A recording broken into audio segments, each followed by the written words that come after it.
Agora o nosso aplicativo está muito mais próximo do design que a gente tinha criado, mas tem alguma coisa que ainda não funciona.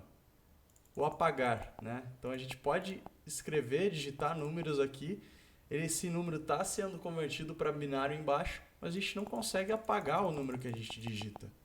Então vamos implementar essa funcionalidade agora. A primeira coisa a se fazer é identificar o código que está criando esse botão, né? Então vamos lá para baixo, onde está a implementação dele. Esse Material Button é o código responsável por criar esse botão na tela, certo? E a propriedade ou parâmetro onPressed do construtor desse Material Button é que define o que vai acontecer quando ele for clicado, tá? Eu não expliquei ainda exatamente o que é isso, mas só para adiantar alguma coisa, isso é uma função anônima, como eu comentei antes. E agora que você já sabe o que são funções, você pode imaginar que poderia haver um nome aqui, ABC, abre e fecha parênteses, depois abre e fecha chaves. Era assim que a gente criava uma função. E claro, antes dela havia o retorno, certo? Só que nesse caso é uma função anônima, porque ela não tem nome, certo? Mas a gente vai detalhar mais isso mais para frente. Então, entre essas chaves é o que vai ser executado quando esse botão for pressionado, certo?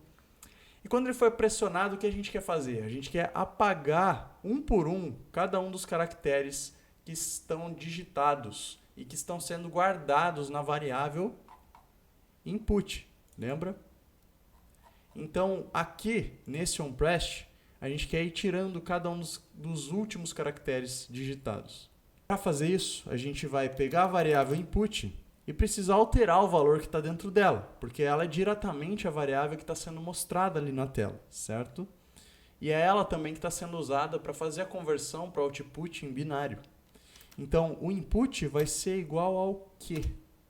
Ele vai ser igual a ele mesmo sem a última letra, ou aliás, sem o último número, sem o último caractere da sua string. E como a gente faz isso em código? Existe mais de uma maneira, mas vamos usar o input.substring. Tá? E o que é esse substring? É um método que corta o texto. Tá? Então você define como primeiro parâmetro qual é o index que começa a ser cortado esse texto. E o index seria o índice, tá? Então 0 seria a primeira letra desse texto, dessa string. 1 seria a segunda letra, 2 a terceira e assim por diante. E é claro que se essa string não tiver a quantidade de letras que você passa nesse índice, vai dar um erro. Tá? Eu vou exemplificar isso mais para frente. Mas para fazer já corretamente, qual é o primeiro índice que a gente quer passar? É a posição 0, tá? A primeira letra. Então a gente vai começar a cortar a string da primeira letra até a penúltima letra, certo? Para isso a gente passa o segundo parâmetro. E o segundo parâmetro vai determinar onde termina esse corte. Esse corte vai terminar no input.length. Input.length menos 1. O que quer dizer input.length menos 1? Input.length pega o tamanho da string, tá? A quantidade de caracteres que a string input possui. Length significa tamanho em português, ou algo assim, tá? Então vamos supor que a nossa string seja essa mesma, 1, 2, 3, 4, 5. Ela tem 5 caracteres, né? Então se a gente vai começar a cortar no caractere 0, a gente está começando aqui, e a gente vai terminar no length menos 1. Se o tamanho dessa string é de 5 caracteres, menos 1 vai acabar aqui, certo? Então ele vai cortar 1, 2, 3, 4 e vai excluir o 5. Então esse código aqui vai retornar 1, 2, 3, 4 nesse caso. E vai guardar esse número 1, 2, 3, 4 de novo na variável input. Beleza? Isso quando o botão de apagar foi pressionado. Beleza? Só que não basta só alterar o input, né? Quando a gente altera o input, a gente tem que alterar o output também. E por enquanto a gente só vai copiar o mesmo código que a gente estava usando para adicionar números no input, tá?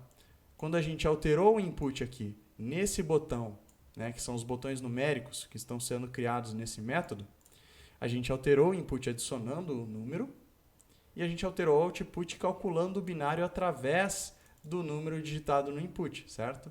Então a gente vai simplesmente copiar esse código por enquanto, tá? Depois a gente dá um jeito de solidificar isso e fazer de uma maneira mais correta, sem duplicar código necessariamente, beleza? Mas ok, agora a gente altera o input e a gente altera o output. Mas tem um problema. A gente não está fazendo isso ser alterado no estado da aplicação. O estado vai continuar o mesmo. Por quê? Para alterar o estado da tela, a gente tem que chamar aquele método setState. Tá? É um método do próprio Flutter e que vem implementado com o statefulWidget, ok?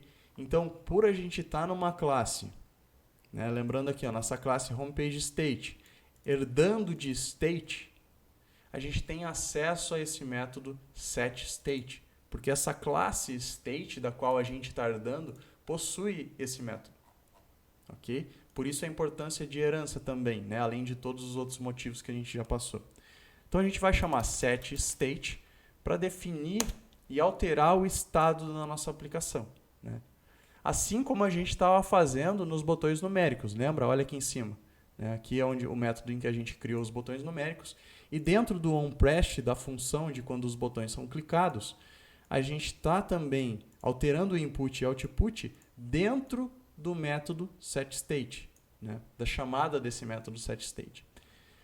Ok? É a mesma coisa. A gente vai fazer a mesma coisa aqui embaixo.